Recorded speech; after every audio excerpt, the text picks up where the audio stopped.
నమస్తే. ఇవాళ మన discussion topic why Indian rupee is falling as on date. అంటే ఇవాల్టికి రోజు గనుక మనం చూసినట్టయితే 26 జనవరి ఇది రూ. 86.21 దగ్గర ఉంది. సో, ఎందుకు వాల్యూ డిప్రిషియేట్ అవుతుంది? దీనికి గల కారణాలేంటి? దీనివల్ల మనకు జరిగేటువంటి ఆహ్, బెనిఫిట్స్ కావచ్చు, మనకు ఏ రకమైనటువంటి మార్పులు మన ఆర్థిక వ్యవస్థలో ఉండబోతుంది. మూడోది అవుట్‌లుక్ ఎలా ఉండొచ్చు? అంటే ఫ్యూచర్‌లో మరి ఏం జరుగుతుంది? అంటే ఇదేమైనా 90, 100 క్రాస్ అయ్యే ఛాన్సెస్ ఉన్నాయా? వీటి గురించి మనం చర్చించుకునే ప్రయత్నం చేద్దాం.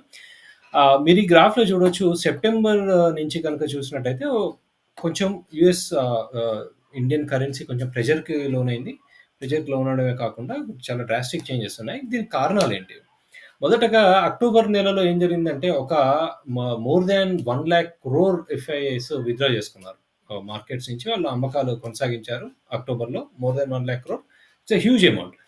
సో, దానికి తగ్గట్టుగా ఇండియన్ ఇన్వెస్టర్స్ కూడా ఇన్వెస్ట్ చేశారు కానీ, అది చాలా పెద్ద అమౌంట్ వాళ్ళు వెనక్కి తీసుకున్నారు. Same is happening in Japan also. ఇది ఒక 60,000 కోట్లు దాటింది ఆల్రెడీ జాన్‌లో ఈ రోజు నాటికి. సో, వాళ్ళు ఎందుకు విత్‌డ్రా చేసుకున్నారు? మనం క్లుప్తంగా దీనికోసం సెపరేట్ వీడియో చేయొచ్చు. చిన్న పాయింట్ తెలుసుకుంది ఏంటి అంటే, వాళ్ళు ఏమి యాంటిసిపేట్ చేస్తున్నారంటే, ఆల్రెడీ ఇండియన్ ఎకానమీ పర్ఫార్మెన్స్ వాళ్ళు అనుకున్నంత గొప్పగా లేదు. కార్పొరేట్ ఎర్నింగ్స్ కూడా ఆశాజనకంగా లేవు. కొంచెం తగ్గే ఛాన్సెస్ ఉన్నాయి. వాళ్ళు అనుకున్నంత ప్రాఫిట్స్ కూడా వచ్చే ఛాన్సెస్ లేవు. అని కొన్ని పలు రకాల కారణాల వల్ల క్రెడిట్ కొంచెం మోడరేషన్ అయింది. అంటే అప్పులు తీసుకొని క్యాపిటల్ ఎక్స్‌పెండిచర్ పెట్టి డెవలప్ చేయాల్సినటువంటి కంపెనీలు పెట్టడం లేదు. ఇలా పలు కారణాల వల్ల they are not active enough. వీటి వల్ల అనే ఒక సిగ్నల్ వచ్చింది వాళ్ళకి. అయితే వీటన్నిటికి పైగా అత్యంత ముఖ్యమైన సిగ్నల్ ఏంటి అంటే, యూఎస్ ఎకానమీ స్ట్రాంగ్ అవుతుంది అనేటువంటి ఒక పాజిటివ్ సిగ్నల్ అక్టోబర్ నుంచి స్టార్ట్ అవుతుంది. ఎందుకంటే బిడెన్ గవర్నమెంట్ పోతుంది. ట్రంప్ గవర్నమెంట్ ఫార్మ్ అవుతుంది. కొంచెం ఎకానమీ పాలిసీస్ కావచ్చు, ఇన్‌ఫ్లేషన్ మోడరేషన్‌గా ఉండబోతుంది. ఈ కారణాల వల్ల యూఎస్ ఎకానమీ కొంచెం స్ట్రాంగ్ అయ్యే ఛాన్స్ ఉంది అని వాళ్ళు ఊహించారు. అదొక పాయింట్‌గా మనం చెప్పుకోవచ్చు. దానితో పాటుగా యూఎస్ డాలర్ ఏంటి అంటే జాన్ నుంచి డిసెంబర్ వరకు గనుక మనం చూసినట్టయితే 24లో కొంచెం స్ట్రాంగ్ అయింది. అంటే జాన్ నుంచి డిసెంబర్ వరకు ఒక రకమైనటువంటి మార్పుకు లోనైంది. ఇది స్ట్రాంగ్ అయింది versus all currencies it has become little stronger.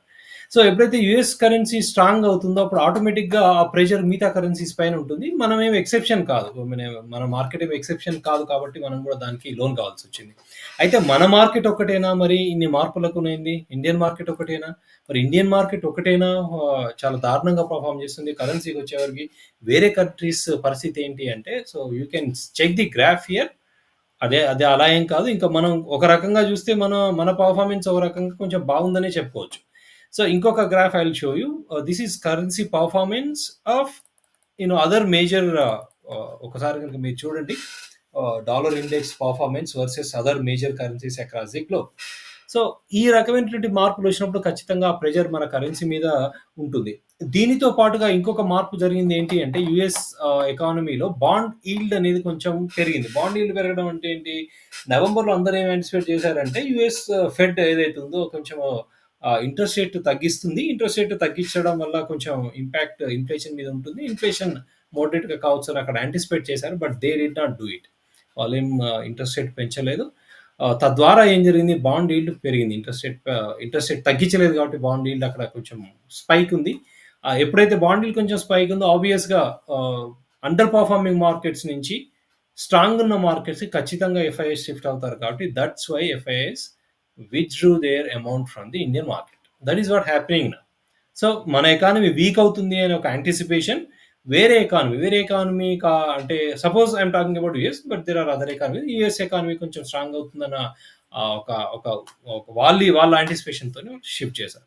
So, ఆ ప్రెషర్ అనేది రూపీ మీద ఉంది కాబట్టి అది ఖచ్చితంగా డిప్రిషియేట్ అయింది.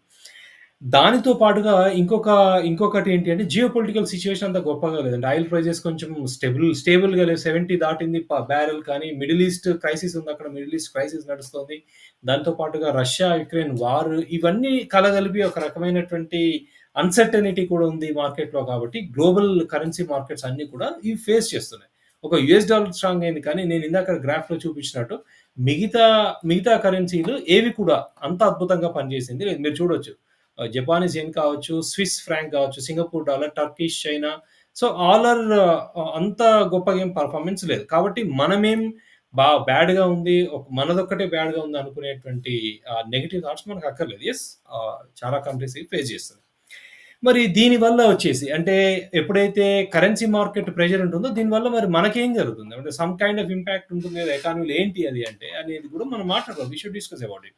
సో, మెయిన్‌గా ఏంటి అంటే మన ఎకానమీ ఇంపోర్ట్ మీద ఆధారపడింది. ఇంపోర్ట్ ఆఫ్ గూడ్స్ మీద ఆధారపడినట్టు ఎకానమీ. అంటే సపోజ్ ఇప్పుడు మనం టాక్ అబౌట్ ఆయిల్ అనుకోండి. ఆయిల్ మనం చాలా ఇంపోర్ట్ చేసుకుంటాం. గోల్డ్ ఇంపోర్ట్ చేసుకుంటాం.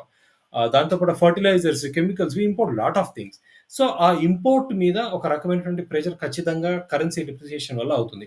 ఎప్పుడైతే ఇంపోర్ట్స్ మీద ప్రెషర్ అవుతుందో, అది ఇన్‌ఫ్లేషన్‌గా మారే ఛాన్స్ ఉంది. అంటే ఇంపోర్ట్ ఎక్కువ చేసుకున్నారనుకోండి, ఆబ్వియస్‌గా వాళ్ళు ఎక్కువ కమ్ముతారు. ఎప్పుడైతే ఎక్కువ కమ్ముతారో, కంట్రీలో ఖచ్చితంగా ఇన్‌ఫ్లేషన్ పెరిగే ఛాన్స్ ఉంది. So, that is one of the major worries for India.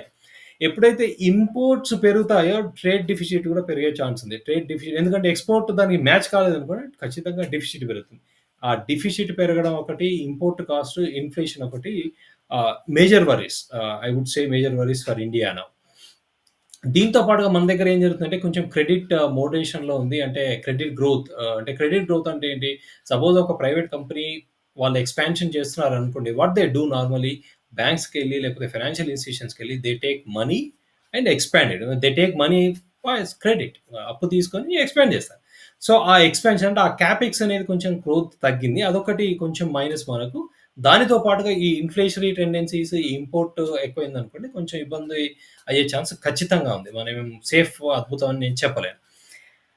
అయితే ఇంకా what are the other impacts? అంటే మనకు ఇంకా ఏం ఇంపాక్ట్స్ ఉండబోతుంది? ఏ సెక్టార్స్ బాగా ఇంపాక్ట్స్ ఉండబోతున్నాయి? ఏ సెక్టార్స్ నిజంగా గూడా బెనిఫిట్ అవుతాయి వీటి వల్ల అంటే, బెనిఫిట్ అయ్యే సెక్టార్స్ గురించి మనం మాట్లాడుకుంటే, ముఖ్యంగా ఐటీ సర్వీసెస్ సెక్టార్ మనం చాలా కొన్ని లక్షల కోట్ల ఐటీ సర్వీసెస్ ఎక్స్‌పోర్ట్ చేస్తాం అక్రాస్ ద గ్లోబ్ కాబట్టి, ఖచ్చితంగా ఐటీ సర్వీసెస్ సెక్టార్ ఈ రూపీ డిప్రిసియేషన్ వల్ల బెనిఫిట్ ఉంటుంది వాళ్ళకి. రెండోదేంటి అంటే టెక్స్‌టైల్స్ అంటే మనం ఎక్స్‌పోర్ట్ చేస్తాం కాబట్టి ఐటీ సర్వీసెస్, టెక్స్‌టైల్స్ దాంతో పాటుగా మనం ఫార్మాస్యూటికల్ కూడా బాగా ఎక్స్‌పోర్ట్ చేస్తాం కాబట్టి, ఈ 3 సెక్టార్స్ ముఖ్యంగా చాలా బెనిఫిట్ అయ్యేటువంటి ఆస్కారం ఉంది. మరి స్ట్రెస్ ఏ సెక్టార్స్‌కి ఉండొచ్చు అంటే, మనం ఇంపోర్ట్ చేసుకునే సెక్టార్స్‌కి స్ట్రెస్ ఉండొచ్చు. ఆయిల్ అండ్ గ్యాస్ కావచ్చు, లేకపోతే electronic goods, important electronic goods కావచ్చు, ఫెర్టిలైజర్స్, కెమికల్స్ ఈ 3, 4 సెక్టార్స్ ఖచ్చితంగా స్ట్రెస్‌కి లోనయ్యే ఆస్కారం ఉంది. అయితే నేను ఇందాక చెప్పినట్టు అంటే కరెన్సీస్ కనుక చూస్తే అవేమైనా ఔట్ పర్ఫార్మ్ ఉన్నాయంటే లేదు. మనం చాలా అన్ని కరెన్సీస్ కూడా ఇబ్బందికరంగా ఉన్నాయని మనం మాట్లాడుకున్నాం. దీనితో పాటుగా then what is the future ahead? అంటే భవిష్యత్తు ఎలా ఉండబోతుందని గనుక అయితే భవిష్యత్తు కంటే ముందు కూడా మరి ఆర్‌బీఐ ఏం చేస్తుంది? ఇలాంటప్పుడు ఆర్‌బీఐ ఏం చేస్తుంది గనుక మనం మాట్లాడుకుంటే, ఇలాంటప్పుడు ఆర్‌బీఐ ఏం చేస్తుందంటే మార్కెట్ సిట్యుయేషన్ చూసి వాళ్ళు ఇంటర్‌వీన్ అవుతారు. ఇంటర్‌వీన్ అయ్యి they try to protect the value of the rupee.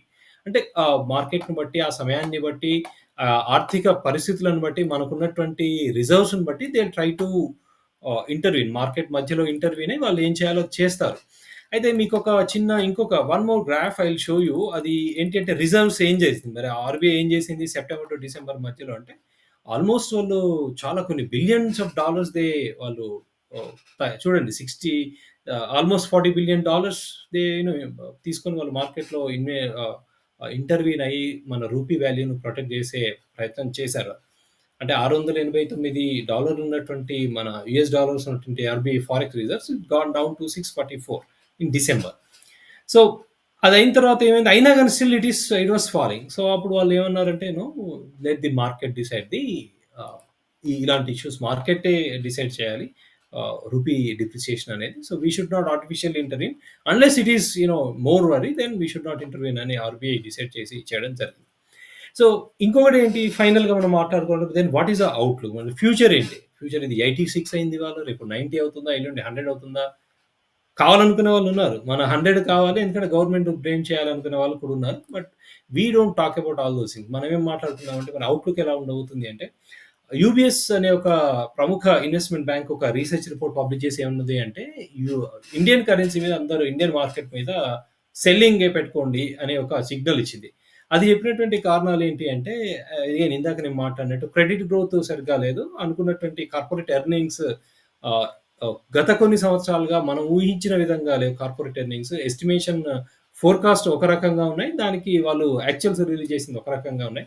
So, ఖచ్చితంగా ఆ ప్రెషర్ ఉంది. ఇన్‌ఫ్లేషన్ కూడా చాలా ఇబ్బందికరంగా ఉంది. దానితో పాటుగా కాస్ట్ ఆఫ్ క్యాపిటల్ ఎక్కువ అంటే ఇంట్రెస్ట్ రేట్ కొంచెం ఓవరాల్ ఇంట్రెస్ట్ రేట్ కొంచెం మోడరేట్‌గా ఉన్నట్టు అనిపించినా కానీ ఎవరైతే ఇప్పుడు సపోజ్ మీరెళ్లి బ్యాంక్‌కెళ్ళి లోన్ తీసుకోవాలనుకోండి ఇట్ ఈస్ ఆబ్వియస్‌లీ కంపెనీస్‌కని కూడా 13, 14% నెట్ ఇంట్రెస్ట్ రేట్ వచ్చే ఆస్కారం ఉంది. అంటే 13, 14% పెడితే గాని వచ్చే ఛాన్స్ లేదు మనకి. ఈ రకమైనటువంటి సిగ్నల్స్ యూబీఎస్ చెప్పింది విత్‌డ్రా చేసుకోమని. But you never know about future. Government కనుక కొన్ని మెజర్స్ తీసుకొని సపోజ్ కన్జంప్షన్ కూడా తగ్గుతుంది. మన దగ్గర కన్జంప్షన్ కూడా మోడరేట్ అంటే చాలా తగ్గుతుంది.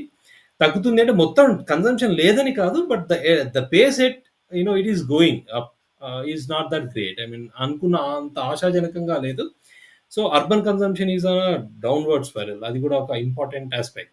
సో కన్జంప్షన్ పెంచడానికి ఏం చేయాలి గవర్నమెంట్? టాక్సెస్ కొంచెం మోడరేట్‌గా చేయాలి. టాక్సెస్ తగ్గించడం, కన్జంప్షన్ పెంచడం, కొంచెం కాస్ట్ ఆఫ్ క్యాపిటల్ తగ్గే విధంగా ఆర్‌బీఐ చాలా క్రూషియల్ పార్ట్ ఇక్కడ ప్లే చేయబోతుంది. ఇంట్రెస్ట్ రేట్ కొంచెం తగ్గించి తక్కువ రేట్‌కు రుణాలొచ్చే విధంగా కాన్ఫిడెన్స్ ఆల్ థింగ్స్ చాలా ప్లే అవుతాయి మార్కెట్‌లో.